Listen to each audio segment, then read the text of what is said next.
Hello. Hi, everyone. My name is John. My name is Arvin. This is Behind the Scenes Of our best days. Season 7. And, we just finished with our Easter production. That's right. And our last podcast was all about the Easter production. We Yeah. had Dom DeMeo in here. Yeah. What was it all about? You guys talked about the songs you wrote. We talked about the story. What's funny is when we recorded that, it was the Wednesday right before the First shows show? happened. Yeah. So looking back on it. And then Thursday night happened. Thursday through Sunday happened. And it went great. Yeah, I thought it went really good. I'm Yeah. also thinking, whenever you do one of those productions, for any of you guys who are new to this podcast, we talk about the behind the scenes of Victory's ministry. Yeah. All the entities that we have. And so currently we are in the whole spring of 2024. And so we just finished with this production. And, there was, I want to say 250 cast and crew members. It's over 300, actually. And then Yeah. over 60,000 people experienced proof. Now that is live and online. That's awesome. Live, I think it was like 20-something thousand. Yeah. A little under 20. Sure. And then like over 40,000 online. Amazing. So, man, it was really, really awesome. We had lots of altar response, 740 altar responses. That's awesome. Which means people could come down for prayer, for healing, or salvations, or all those things. Anyways, but when you come out of that, you're like, okay, we really, really want to celebrate that. Yeah. At the same time, your humanity kicks in, and you're like, I am tired, and I'm also kind of like, I think you pour so much emotion into something, and I don't know if you guys are like this, those of you who are listening or watching, but anytime you have a big project, you put so much emotion into something that you don't have emotion left. That's right. You're drained. I felt drained. Totally. And so afterwards, Yeah. I could not feel anything. Like Sure. if something sad happened, I don't know if I would have cried. Fair. Yeah. Is that bad to say? No, I think that's very, very honest. There's probably a side of performing and producing things that most people don't feel, but there is some parallel somewhere. When you work on a big project and you're finally done, because that was a year in the making of just conversations and trying to finagle things. We filmed for it out of town, and Yeah. It was definitely a lot. And like I said, it is something that was so enjoyable and so rewarding. And we heard so many incredible testimonies of people who saw. If you have not seen the production proof, we don't hold that against you. yeah. Pause this and go watch it. Yeah, but pause it and go watch it. Yeah. Just the reason why is we really believe in the script and the story. We address the stages of grief. And how it ties in with the resurrection. And I just think it's so cool and powerful. Dom DeMeo, is someone who did so great with the music. Yes. Him and our producer, John Lewis. Yeah. Everything is just really, really sharp. But after that, the reality sets in of, oh my goodness. Like right after, I took my kids to Galveston. Nice. All right, so you guys, this Easter production happened while we were practicing we practiced during spring break. So every kid at every school was on spring break, except for my kids and all the kids in the cast and crew. We had practice every night. That's right. Yeah. So the parents did not go on spring break trips or did not go anywhere because their kids were in the production. That's right. And then my son's birthday was happening during that. And so I was like, okay, we're going to drive to Galveston. It's the closest beach to where we are in Tulsa. Totally. Yeah, very nice. Anyways, so that was, anytime you drive with kids under the age of 10, it is just nonstop. But it is definitely fun and rewarding. But I think it always comes back down to burdens and boundaries. That's kind of what I wanted to talk about. Okay. Is that healthy burdens, Yeah. but also healthy boundaries. Interesting. What made that come up for you? I think that with proof, if you know, and those of you who are listening and watching, you probably do something that your friends are amazed that you do, that you do so well, that other people probably are not graced for. And I think that me and you, Arvin, and the people that are involved at Victory, we are graced for this season. Yeah, definitely. Not saying it's going to end, but I think that nothing is promised forever, and so it's smart to say we are graced for this right now. Yeah. And I think it is a healthy burden because it is heavy. When I say it, the production. Yeah. From writing to all of those things, me and Arvin, right before this podcast, were just talking through the outline of Christmas 2024 and Easter 2025. And I'm so... It got me excited, but almost overwhelmed. Sure. Because we're going to do something that we've never done before. You guys are the first ones to hear about it. And it's going to be extremely awesome. Arvin said it's the next step in the evolution of our storytelling here at Victory within our gospel retellings. And so anyways, all that to say, healthy burdens. I think that, in the Bible it says, my yoke is easy and my burden is light. But at the same time, the yoke and the burden do exist.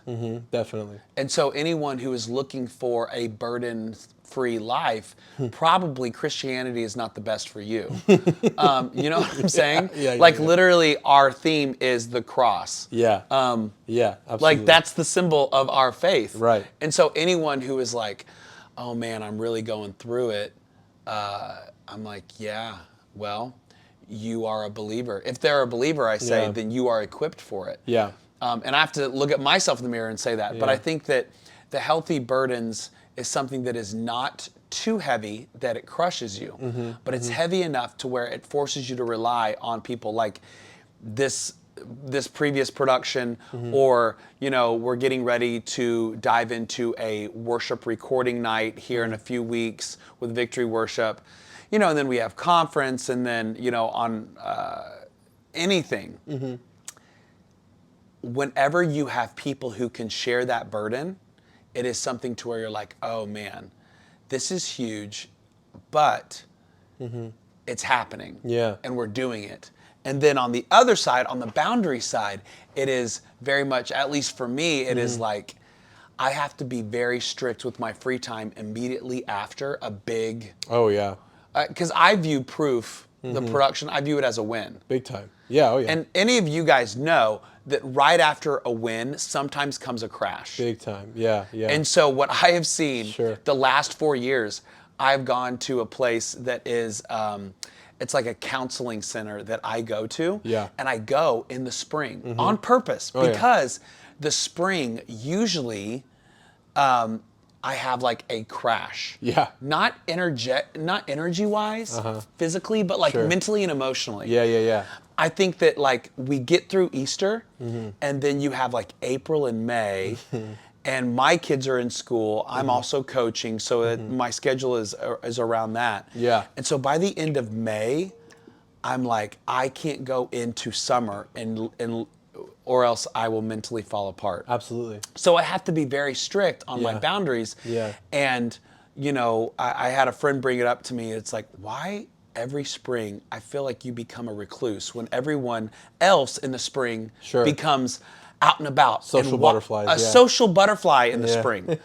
And I'm like, I don't mind being a social butterfly in the spring, but just me and my kids. Fair, absolutely. Like, I don't really want to go and hang out with people. Of course. Anyways, what I don't want to make this all about me, but I have noticed anytime there is something big that you accomplish, a temptation for a crash could be very soon, right after. It's just because our life was not meant to live on one level of hype. Yeah, right? I agree. Absolutely. Yeah. Because then it becomes normal, and then you're just always adrenally fatigued. You're like, I don't know. You're always outputting, and I think getting back into like cocoon time is important. I mean, it makes sense if you look at the way the calendar year, especially this last year, was set up.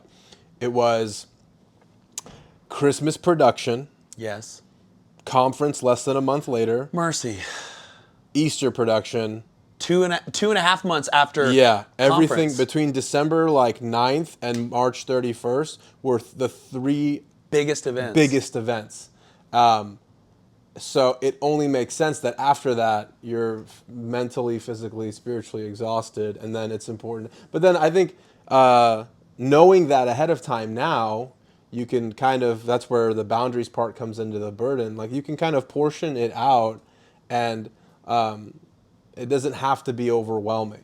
Right. But it is important to retreat and do. I did the same thing where I spent the whole week in the steam room staring at the wall for 30, 40 minutes. And people are like, is Arvin okay? And I'm like, this has never been better. I've never been better. I need to do this. I need my brain to kind of be on white noise mode if it's ever going to get back to being really bright and colorful mode. You know what is unique is that, so I work with high school students and I see them consistently on their phones. Yeah. You know? And I'm like, man, and I'm someone that I am also on my phone. Yeah. And I realize if I am constantly being visually stimulated, there is no time for me to do nothing. Right. And we actually said this in an earlier season. I'm sure. We said that boredom Yes. has become a learned creative art.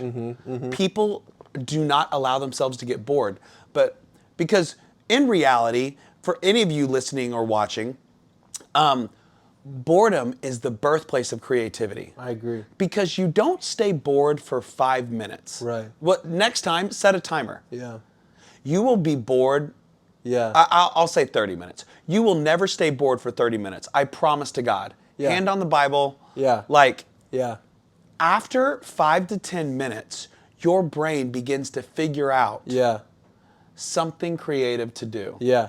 Boredom is like the bridge to the boardroom of your soul.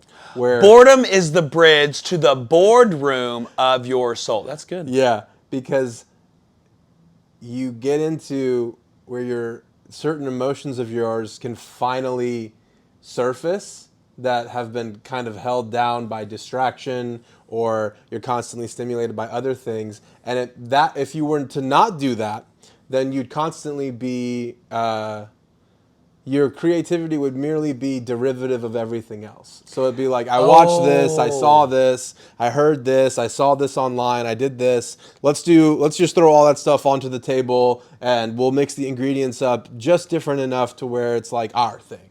Versus saying, if I get alone, someone who does this very well is Jerry Lorenzo. We've watched the Fear of God. Yeah, designer for Fear of God. He did a recent video where he went behind the vision of his athletics line and whatever he was doing. And I watch it constantly because the whole time he's talking about how his version of repetition is fashion has spring and summer, fall and winter, 2 collections a year. And when he showed up, he did not enter that, and he wasn't doing it that way. And it created a lot of issues for him. And then essentially in this video, he's talking about, I'm not in that conversation. I'm having my own conversation. So he was talking about getting alone, having some space to just allow it to speak to him. I think that's why boredom is important. Because when you hear boredom, it sounds like a negative, but what it really means is solitude. The opportunity for some self-reflection. And I think that's why those post-production weeks of just, let me go chill and do nothing. Let me go read something that has nothing to do with what I'm working on.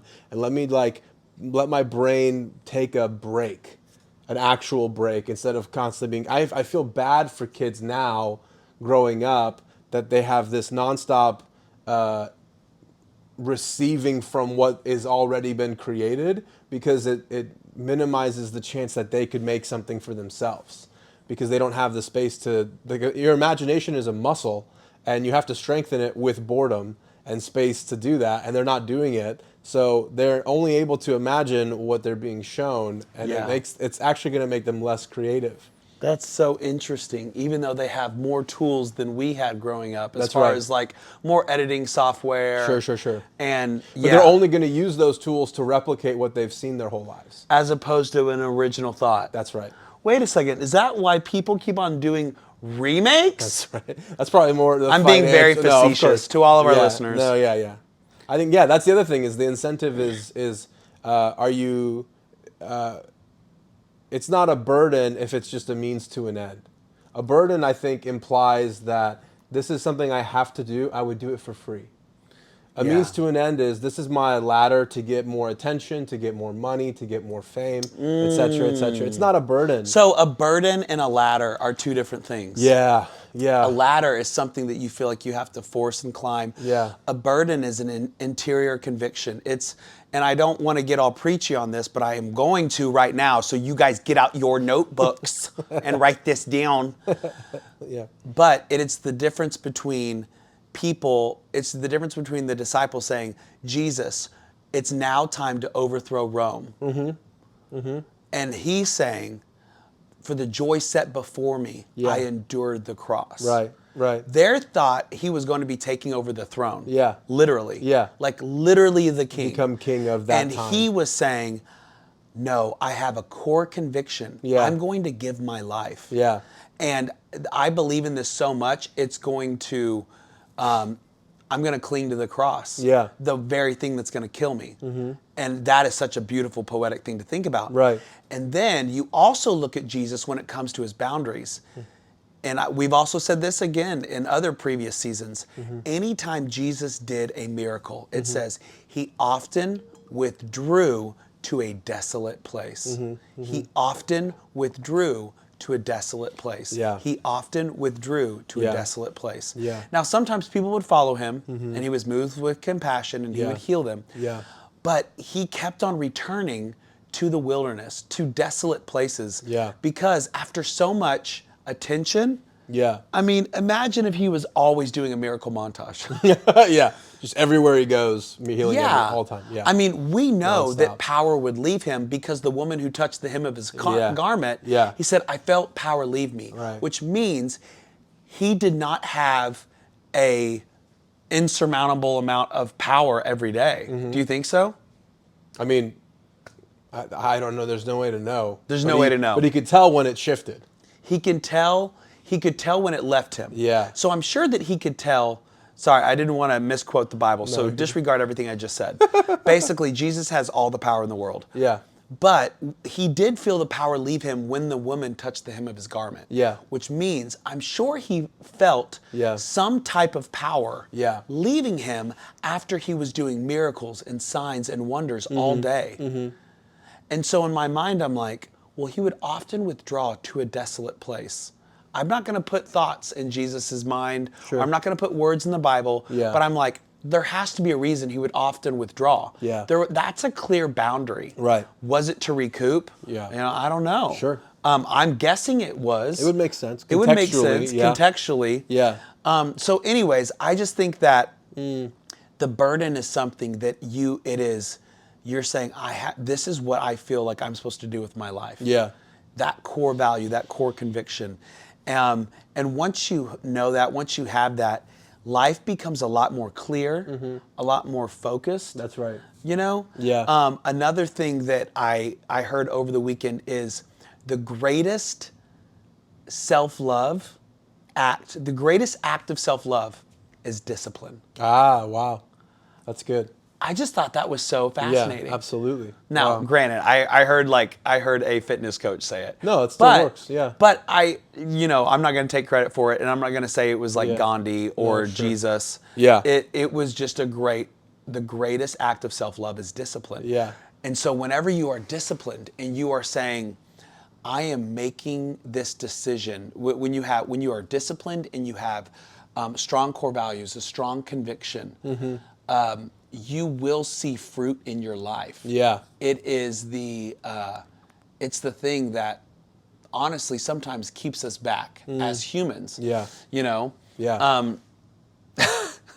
Yeah, as I'm thinking through, I know things that I'm not very disciplined on. Actually, well, I'll say this. Every Sunday, I have 3 different types of ice cream. Yeah, heck yeah.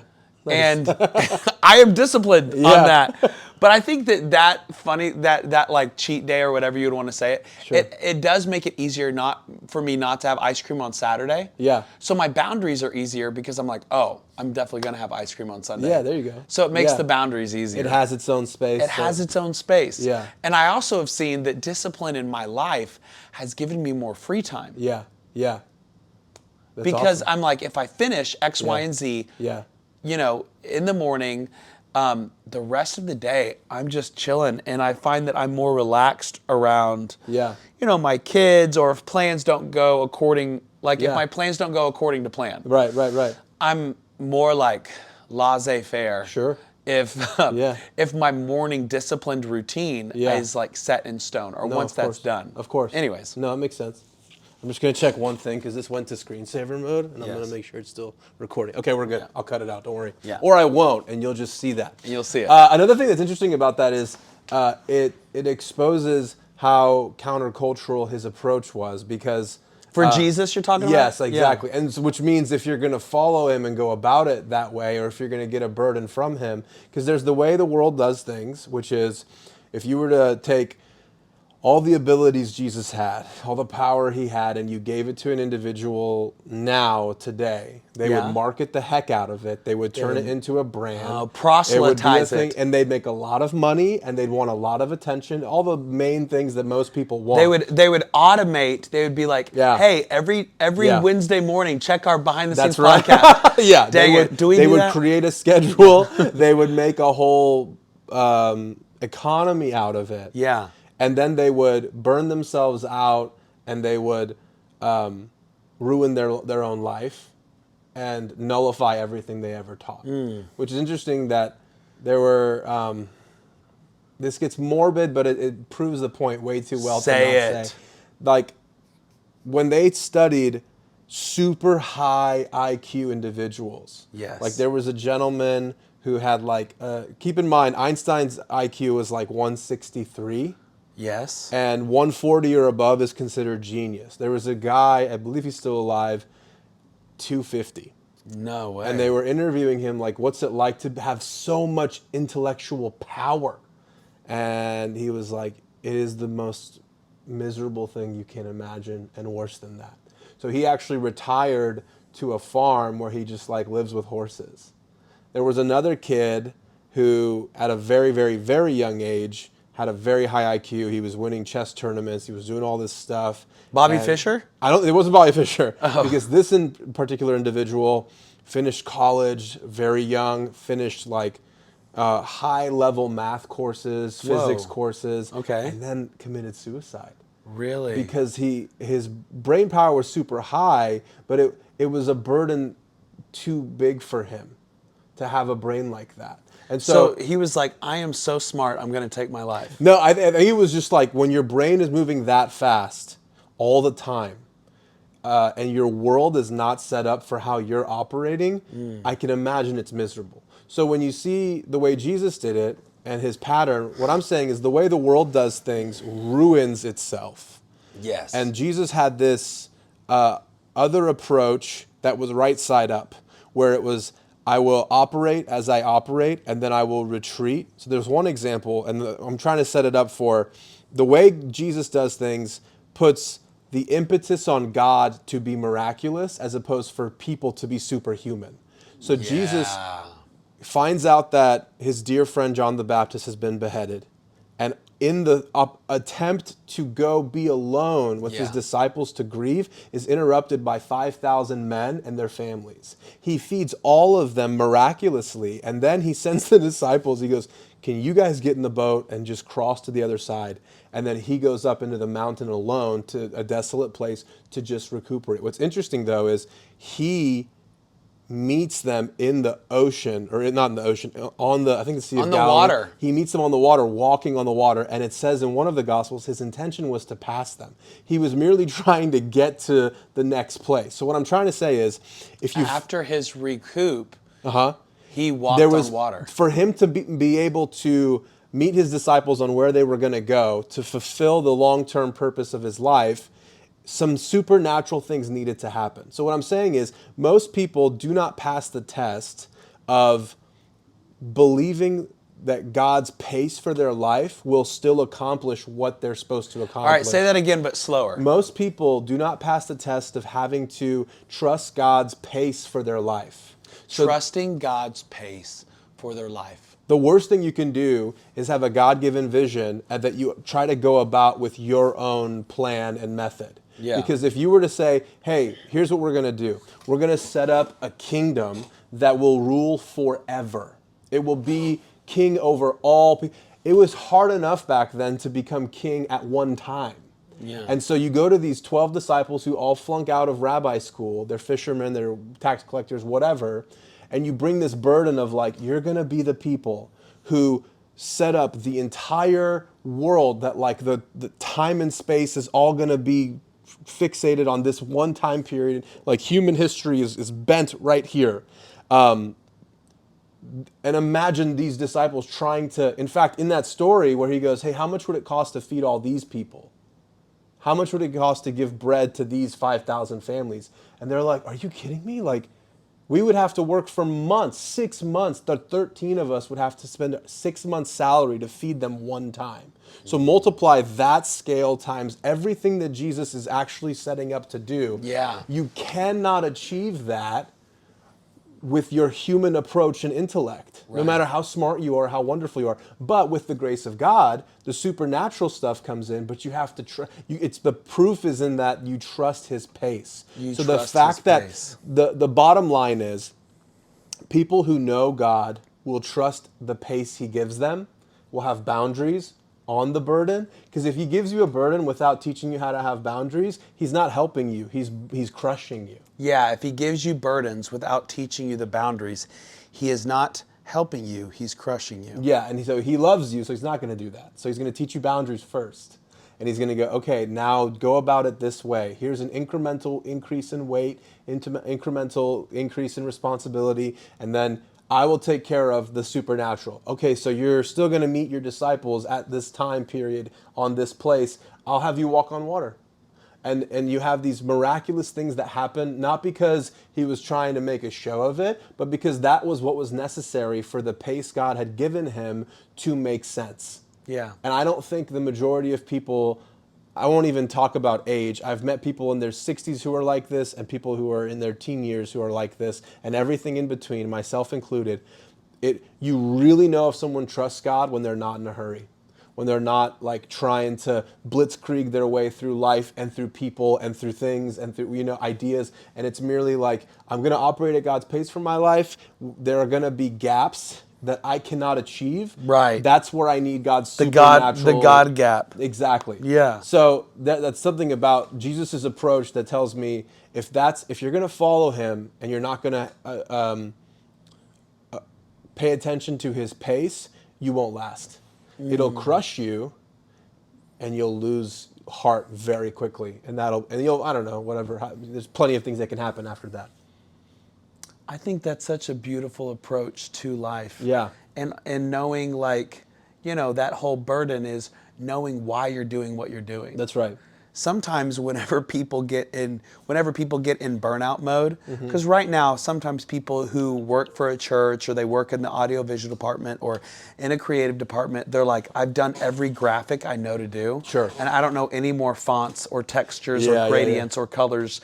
And I'm on Pinterest and I still can't find anything. Yeah. Right? Right. Let's just get a tree and throw a Times New Roman on it. Yeah. As far as all of our graphic Or more designers. Realistically, let's just see what this person did in copy. Yeah, let's just see what this church did. What did and Virgil copy it. Abloh do 2 years ago? Right. 5 years ago. Yes. And so when that, I think it helps going back of, wait, why am I a designer? Yeah. Why do we do these productions? Yeah. Why, if I'm a pastor, wait, Yeah. why am I preaching this weekend? Mm-hmm. Mm-hmm. Because when you go back to the why, it makes things more clear. And I know that sounds very simple, but it is fascinating to me how many times, how many times I can forget my why. Sure. And whenever I get tired or burned out, or I have my kids on the weekends, and so because I'm the one who takes them to all of their events, like drums and flag football and Yeah. soccer. Right now they're in soccer, flag football, and drums and tennis. Wow, that's a lot. Yeah, well, I have to schedule all of those Yeah. on the days that I have them. And so there are some weekends where I'm like, whoa, okay. And then I have to ask myself, why am I doing this? And then I'm like, well, the kids really, really wanted to do these things. They are enjoying them. Yeah. They're getting better at them. Yeah. Okay. Then I really have nothing to say. Sure. So like, dad up. Yeah. You know what I'm saying? No, right. Because there's an even deeper thing there that you're probably not, it's too emotionally lively to stare at all the time, which is beneath the core conviction of these kids want to be good at this stuff is, I am a good dad and I want these kids to experience the good dad that they have. Yeah. So I'm going to help grow them in these areas. Yes. You know? And that is, yes, thank you for saying that. Yeah. And that is a core conviction for mine, is that Absolutely. there's so many things where I get frustrated. Yeah. Because I am like, gosh, dang it. There is times where I get like upset because I'm like, how come I'm the one who has to do whatever? Oh, sure. Yeah. But then I just quickly shut up because I'm like, okay, yeah. this is my job. I chose this Yeah, life. absolutely. I am a dad. Yeah. There is no other option. Yeah. And so there's no other option except for being a crappy dad. Sure. Yeah, and that Yeah. is something that is a temptation Fair, sometimes. that's fair. Being Yeah. a crappy dad is a temptation. Yeah. But you know, I just, as of right now, today I refused to That's be right. a There bad you go. dad. Absolutely. And I feel like that's a daily thing that you just got to decide. Yeah. By the So- way, imagine how many listeners are feeling the same way as a mom or a dad, where they're like very much resonating with what you're saying. Yes. And if you do have kids, or if you are a single parent, or if you Yeah. have them on the weekends, or maybe you have them all the time and the other parent is not involved, Yeah. and you're also dealing with child support and all of that other Oh, yeah. stuff, the one thing that I just keep on rest assuring is my yoke is easy Yeah. and my burden is light. Going Right. back to what Arvin said, is that, okay, this is a burden. It does exist. Yeah. But it's supposed to be light. And if whatever I'm stressing about, that is the God gap. Yeah.